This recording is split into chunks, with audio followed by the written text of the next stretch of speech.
उत्तर प्रदेश के आगरा से एक डराने वाला वीडियो सामने आया है। वहां एक बिजली का तार अचानक टूटकर नीचे गिर गया, जिससे दहशत मच गई। पहले तो एक धमाके के साथ तार खंबे से अलग हुआ और फिर तेज चिंगारी फेंकता हुआ जमीन पर आ गिरा, जिसके बाद वहां मौजूद एक लड़का अपनी जान बचाकर घर के अंदर भागा, तो वहीं एक गाय चिंगारी और धमाके की वजह से सहम गई।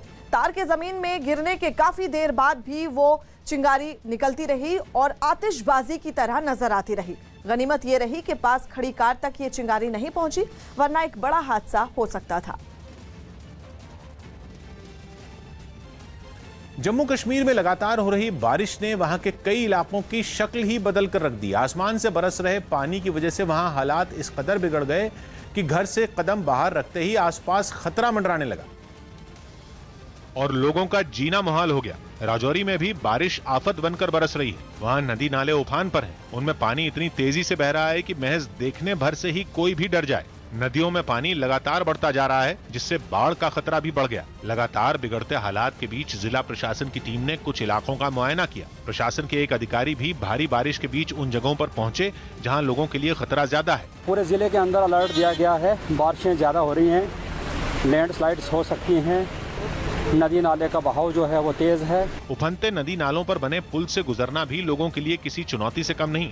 जगह जगह ऐसे ही हालात हैं जिनसे लोग पस्त हो गए। बहुत दिक्कत हुई है, इतनी पसी रास्ते में इतना कभी भी हमने खतरा नहीं देखा। कुछ इसी तरह के हालात अखनूर के भी बने हुए हैं, जहां चिनाब नदी खतरे के निशान से ऊपर बह रही है। ऐसे में पुलिस वाले लोगों को अलर्ट करने में जुट गए और उनसे अपील की कि वो नदी के आसपास भी न भटके।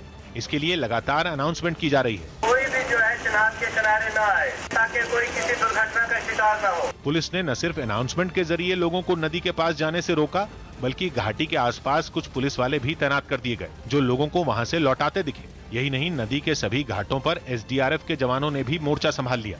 उधर किश्तवाड़ में बादल फटने के बाद सैलाब की चपेट में आए घायलों को अस्पताल पहुंचाने की कवायद तेज हो गई। एक दिन पहले किश्तवाड़ में दूर दराज के एक इलाके में बादल फटने से जबरदस्त तबाही मची।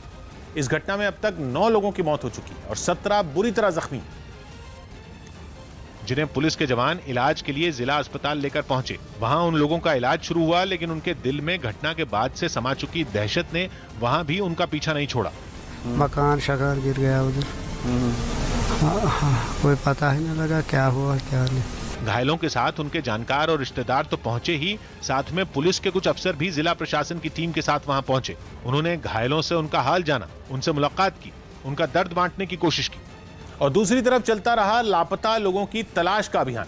बताया जा रहा है कि अब भी 19 लोग लापता हैं, जिन्हें ढूंढने में सेना, एसडीआरएफ और पुलिस की टीमें जुटी हैं। लेकिन दूर दराज का इलाका होने की वजह से उन्हें वहां तक पहुंचने में दिक्कतों का सामना करना पड़ रहा है, लेकिन उनका हौसला फिर भी कम नहीं हुआ। We hope that we'll rescue them soon.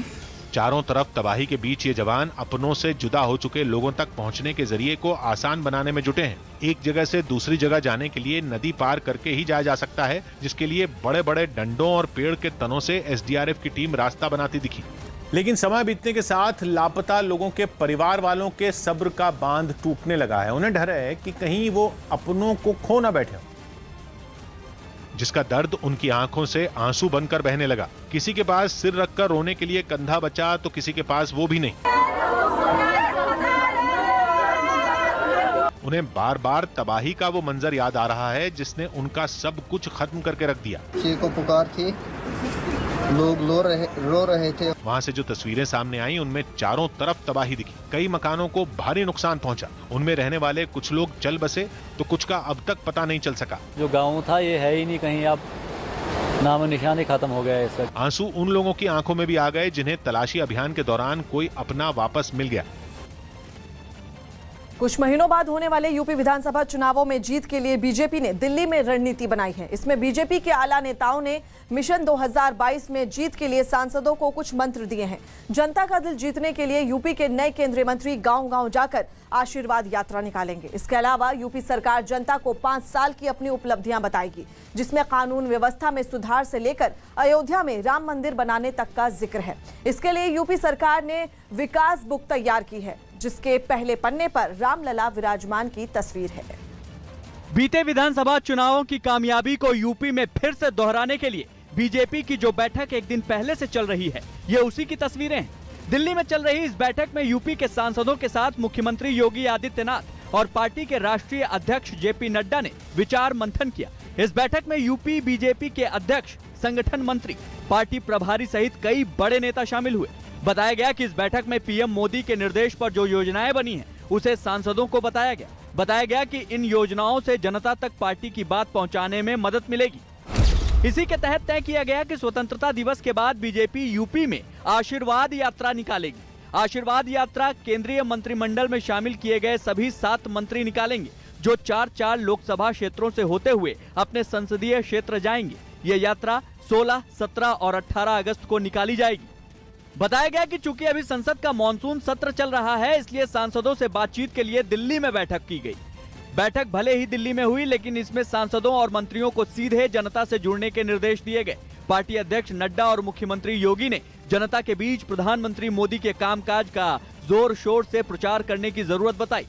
एक लंबा काम एमएलए, एमपी और कार्यकर्ताओं को बताया गया। हम लोग संपर्क में रहेंगे। उसमें केवल आशीर्वाद जन यात्रा नहीं है, और पीडीएस से लेकर के और तमाम कल्याणकारी योजनाओं से लेके, वैक्सीनेशन से लेके तमाम चीज़ों का निर्देश दिए गए हैं, वो हमें करना है। लहरिया समाज का कोई व्यक्ति भारत सरकार का मंत्री बना है, तेजस्वी सिंह बघेल जी, तो ये अपने आप में एक बहुत बड़ी बात है। तो कुल मिलाकर ऐसे लोग, ऐसे सारे समाज के लोग जिनको लगे कि हाँ, इस देश में हमारी भी भागीदारी है, हमारे देश की सरकार में भी हमारी भागीदारी है, तो उन तक उनके बीच से हम लोग जाएंगे।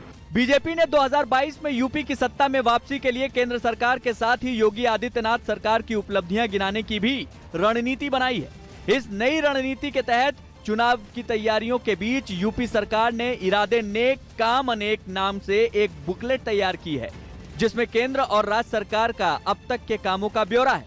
इस बुकलेट के पहले पन्ने पर रामलला विराजमान की तस्वीर है। यही नहीं, बुकलेट पर पीएम मोदी और योगी की तस्वीर भी है। आज जन्म स्थान पर मंदिर का निर्माण हो रहा है, तो योगी आदित्यनाथ की सरकार के विकास यात्रा के पुस्तक के कवर पृष्ठ में रामलला विराजमान से अच्छा चित्र और क्या हो सकता है। बीते 5 साल में योगी सरकार ने राज्य में निवेश के लिए जैसा माहौल बनाया, अपराध और अपराधियों पर जिस तरह नकेल कसी, बुकलेट में उसका भी जिक्र है। इसके अलावा कोरोना महामारी से बचाव के लिए मुफ्त टीका और गरीबों को मुफ्त राशन देने की योजना को भी चुनावी मुद्दा बनाने की तैयारी है। योगी सरकार खुशहाल किसान और बेघरों को आवास जैसी योजनाओं के जरिए किसानों और गरीबों का दिल जीतने की योजना बना चुकी है। यूपी चुनावों को लेकर हुई इस मीटिंग के पहले दिन 39 सांसद और कई मंत्री शामिल हुए। राजनाथ सिंह और स्मृति ईरानी जैसे दिग्गज नेताओं को भी बीजेपी सांसदों को जीत का मंत्र देने की जिम्मेदारी सौंपी गई। बीजेपी का पूरा जोर विकास के साथ साथ हिंदुत्व के एजेंडे को धार देने पर भी है। चूंकि बीजेपी के बुकलेट में रामलला विराजमान की तस्वीर है, इसलिए इस पर सियासी दलों की प्रतिक्रिया आनी ही थी, और यही हुआ। ये भारतीय जनता पार्टी का कहीं न कहीं राजनीतिक एजेंडा है। ये राम के नाम का व्यावसायिक इस्तेमाल करते हैं, राजनीतिक इस्तेमाल करते हैं। विकास अपना खुद कुछ है नहीं, तो हर अपनी नाकामी छिपाने के लिए, अपना भ्रष्टाचार छिपाने के लिए, अपनी बेईमानी छिपाने के लिए भगवान राम के पीछे खड़े हो जाते हैं। कांग्रेस भूल जाती है कि सुप्रीम कोर्ट में किसको खड़ा करा था, कपिल सिब्बल को, कि निर्णय ना हो। उन्होंने कहा था निर्णय और थोड़ा लेट कर दिया जाए, ना तो 2019 के चुनाव में वो प्रभाव डालेगा। तो कांग्रेस खुद है, समाजवादी पार्टी वो है जिसने राम भक्तों पे गोलियां चलाई। बीजेपी पर ध्रुवीकरण के लिए हिंदुत्व की राजनीति करने के आरोप लगते रहे हैं, लेकिन जाति की राजनीति यूपी की हकीकत है, इसलिए बीजेपी की नजर इस पर भी है। बीते दिनों मोदी मंत्रिमंडल में विस्तार कर जिस तरह पिछड़े समुदाय के लोगों को जगह दी गई, उसे बीजेपी के इस रुख से भी जोड़कर देखा जा रहा है। अब यूपी विधानसभा चुनाव को देखते हुए बीजेपी ने